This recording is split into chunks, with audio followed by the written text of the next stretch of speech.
दोस्तों आप सभी को राम राम। बहुत ही इंपॉर्टेंट अपडेट दे रहे हैं मार्केट में। इस पे देखिएगा झटका भी लग सकता है और आपको पता है कि मार्केट की हर इंफॉर्मेशन आपको पता भी होनी चाहिए। बेसिकली देखिएगा ये सोचा जा रहा था और यही एक्सपेक्टेशन थी, बट देखिएगा ट्रम्प को भी पता है कि नंबर्स बहुत बड़े देखिएगा खेल करते हैं। तो नंबर्स पर वो अपने कायम रहे और यहाँ पे बैकफुट पे ट्रम्प नहीं आए, बैकफुट पे यूएस का देखिएगा जो संसद है वो आया है। तो इसलिए इस पॉइंट ऑफ व्यू से ये बहुत ही इंपॉर्टेंट अपडेट है। और अब देखिएगा ट्रम्प के जो हाथ हैं वो जो बंधने की बात हो रही थी वो खुल गए हैं। मतलब अगर आप देखेंगे जो हम लोग एक्सपेक्ट कर रहे थे कि वो बंधेंगे वो खुल गए बेसिकली। कैसे खुल गए? केवल कुछ नंबर से। मतलब ऐसा नहीं कि वो बहुत बड़ा मार्जिन हो, बहुत बड़ा देखिएगा ये हो कि बड़ा कांटे की टक्कर हुई है। कांटे की टक्कर में ट्रम्प के हाथ खोल दिए गए हैं और अब संसद भी यानी कि सेनेट, जिसे कहते हैं यूएस की संसद, कांग्रेस के नाम से जानी जाती है।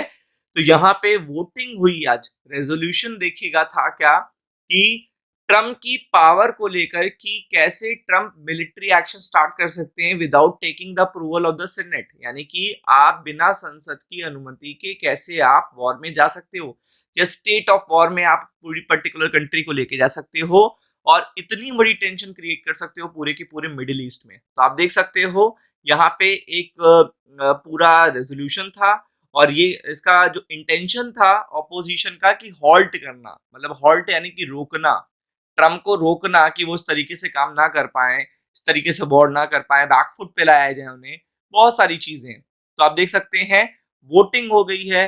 First vote on the conflict. आपको पता है कि जब वोटिंग होती है तो चीजें आती हैं, सामने आती हैं।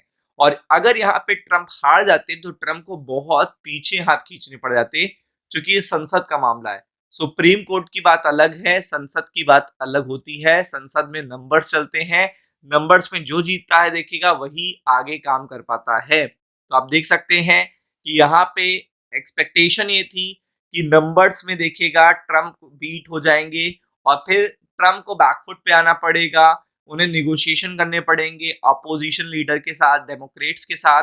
देन आफ्टर दैट आगे की रणनीति बनानी पड़ेगी। बट ऐसा कुछ भी देखने को नहीं मिला और कांटे की टक्कर में ट्रम्प जीते हैं। और यही चीज देखिएगा क्या कर रही है, ट्रम्प के हैंड्स को और ज्यादा फ्री कर रही है। क्योंकि ट्रम्प अगर इस तरीके से जीतते जाएंगे तो वो अपनी मनमानी कंटिन्यू करते रहेंगे। मादुरो के केस में भी अगर आप देखेंगे, वेनेजुला के केस में भी यही सेम चीज हुई थी, कोई असर ही नहीं पड़ा। मतलब इतने मल्टीपल नेशन देखिएगा, चाइना के लिए तो बैकफुट पे आने वाली बात थी क्योंकि उसने मल्टीपल बिलियन डॉलर का इन्वेस्टमेंट कर रखा था वेनेजुला से और वो one of the one best importer भी था। लेकिन कोई चाइना भी नहीं बोला, ना रशिया बोला, नथिंग एल्स। और वहां पे कब्जा भी कर लिया अमेरिका ने, फिर वहां पे अपनी कंपनीज भी भेज दी, रिफाइनरी भी, वहां से ऑयल भी निकालना शुरू कर दिया। इस तरीके से आप समझ लीजिए कि वहां पे ही ये समझ जाना चाहिए था कि चीजें उनके फेवर में है। लेकिन यहाँ पे चीजें काफी बड़ी थी। माना जा रहा था मिडिल ईस्ट पूरे 57 नेशंस में देखिएगा जो है अनस्टेबिलिटी देखने को मिल रही है। बट यहाँ पे अगर आप देखेंगे वो चीज देखने को नहीं मिली। एफर्ट स्टार्ट हुए थे वेडनेसडे से, प्रेसिडेंट डोनाल्ड ट्रंप अगर आप देखेंगे, और ये पर्टिकुलर था war against Iran, demonstrating early support for conflict. यानी कि अगर आप देखेंगे कि यहाँ पे ये देखना था कि क्या ट्रंप को सपोर्ट मिल रहा है कि नहीं मिल रहा है, कि यहाँ पे अपने पर्टिकुलर कंट्री का सपोर्ट मिल रहा है कि नहीं मिल रहा है। तो आप देख सकते हैं कि ये पर्टिकुलर जब ये वॉर स्टार्ट हुआ तो ये सोचा नहीं गया था कि मिडिल ईस्ट में फैल जाएगा, लेकिन ये उसी तरीके से फैला जिस तरीके से ईरान बोल रहा था।